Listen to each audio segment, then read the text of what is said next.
Part two of the wind turbine question is going to ask you what is the difference in kilowatt hours of monthly energy production between an average local wind speed of 20 miles per hour and an average local wind speed of 10 miles per hour.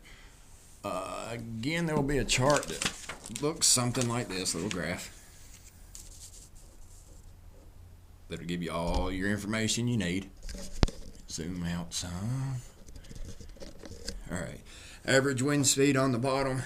The energy output's running along the side here. When we look at our question again,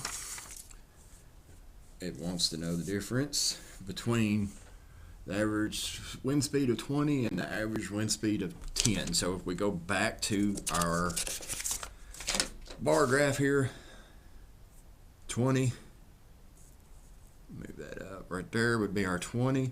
If we look at that, it looks like it's not quite 3,000, so we'll say 2,900. And then if we look at 10, that one there, we look and we see it is probably going to be somewhere along the lines of about 1,800, something like that.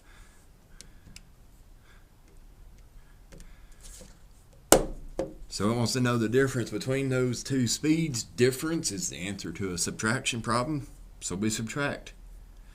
That's the local wind speed at averaging 20 miles. That's the local wind speed averaging 10 miles.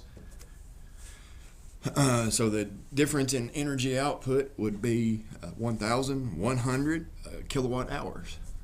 And then you would just, if it's multiple choice, select which one's closest to that. If it's fill in the box, you would just click in the box and punch that in. And that is all there is to this wind turbine problem that gives so many students a problem. Like I said in part one of the video, they are throwing a lot of unneeded information at you to try to trip you up.